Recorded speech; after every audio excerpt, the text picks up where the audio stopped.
السلام علیکم ورحمۃ اللہ وبرکاتہ۔ امید ہے آپ سب حضرات خیر و عافیت کے ساتھ ہوں گے، جہاں بھی ہوں گے خوشیوں کے ساتھ ہوں گے۔ ہم اللہ کی بارگاہ میں دعا کرتے ہیں کہ اللہ آپ سب کو خوشیوں کے ساتھ رکھے، چین اور امن کے ساتھ رکھے، عافیت اور سلامتی کے ساتھ رکھے۔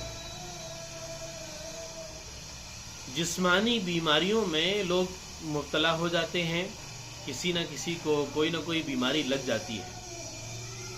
تو جب بیماری وہ ختم نہیں ہوتی تو لوگ ناشکری والے الفاظ استعمال کرنے لگتے ہیں اور کفریہ جملے بولنے لگتے ہیں کہ ہم نے تو اللہ نے بیماری کے لیے ہی پیدا کیا تھا۔ یہ بہت ناشکری اور نافرمانی اور کفریہ جملے ہیں کہ ہمیں تو اللہ نے بیماری کے لیے پیدا کیا تھا، ہمارے گھر کو تو بیماریوں نے گھیر لیا ہے، ہم تو بیماریوں میں جکڑے ہوئے ہیں، جب سے کما رہے ہیں سارا پیسہ بیماریوں میں جا رہا ہے۔ ایسا لگتا ہے کہ صرف بیماری کے لیے ہی کما رہے ہیں۔ ہمارا گھر تو بیماریوں کا میخانہ بن گیا ہے، بیماریوں کا گھر ہے، ہاسپٹل ہے، دواخانہ ہے۔ اتنی غلط سوچ بن جاتی ہے۔ تو اگر کسی کو کوئی جسمانی بیماری ہو جائے تو اس کو پریشان نہیں ہونا چاہیے، آبلا نہیں کرنا چاہیے، ہو ہلا نہیں کرنا چاہیے، شور شرابہ اور ملامت کرنا، افسوس کرنا، غم میں ڈوبنا، یہ سب نہیں کرنا چاہیے۔ یہ شفا دینا، بیماری دینا، اللہ ہی شفا دیتا ہے، اللہ ہی بیماری دیتا ہے۔ تو اگر ہم اللہ کے حکم کے مطابق نبی والا عمل کریں گے تو اللہ ہماری اس پریشانی کو دور کر دے گا۔ اب ہم کیا کرتے ہیں کہ ہم ناشکری والے جملے بہت استعمال کرتے ہیں، ناشکری والے جملے بہت استعمال کرتے ہیں، تو پھر ہماری بیماریوں میں افاقہ نہیں ہو پاتا۔ ہم بیماری کے وقت میں نمازوں کا اہتمام کم کرتے ہیں، اللہ کو یاد کم کرتے ہیں، تو ہمیں بیماریوں سے آرام نہیں ہو پاتا۔ اور خیال اور سوچ یہ ہوتا ہے کہ یہ دوا سے ہی آرام ملے گا۔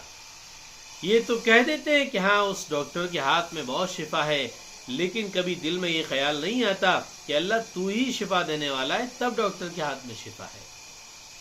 تو اللہ کی طرف دھیان نہیں جاتا ہے۔ تو اگر کبھی بیماری ہو جائے کوئی اور بیماری زیادہ بڑھ جائے، بھئی کوئی بیماری ہو گئی، کوئی تکلیف ہو گئی اور بیماری زیادہ بڑھ گئی ہے، تو اب آپ کو کیا کرنا ہے؟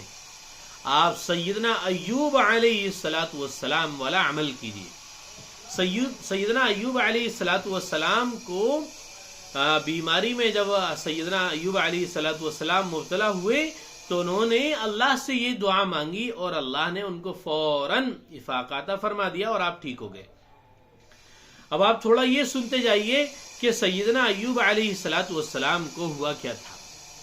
سیدنا ایوب علیہ السلام کو اللہ تعالیٰ نے ہر قسم کی نعمت سے نوازا تھا، آپ کے پاس ہر قسم کی نعمت موجود تھی اور آپ اللہ کے بڑے شکر گزار بندے تھے، بڑے شکر گزار۔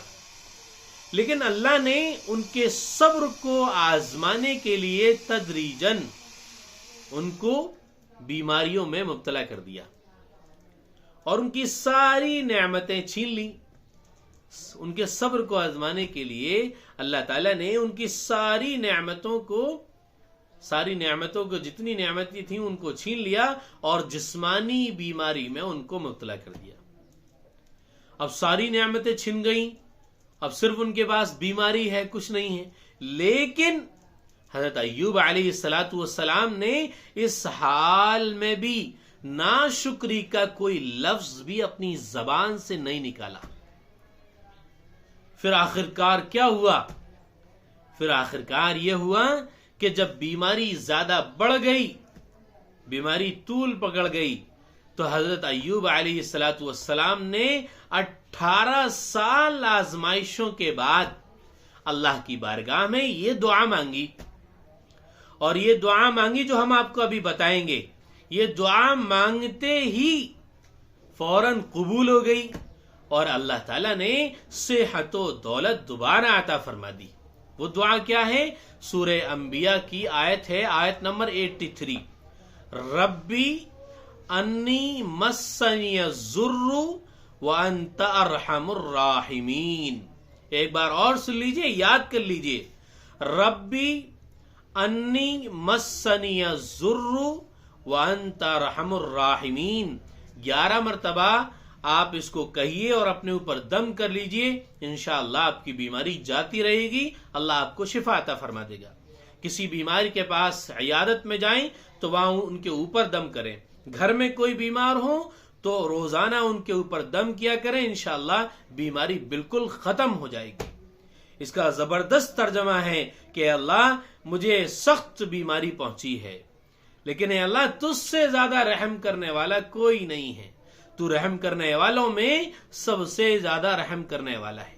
تو آپ یہ دعا مانگ لیجئے, بیمار پر دم کر دیجئے, اور اگر بیمار کے پاس دم کریں گے تو اللہ تعالیٰ آپ کو فوراً شفا عطا فرما دے گا. جو بیمار ہوگا وہ ٹھیک ہو جائے گا. آپ سے گزارش ہے, درخواست ہے کہ ویڈیو کو شیئر ضرور کر دیا کریں. السلام علیکم ورحمۃ اللہ وبرکاتہ.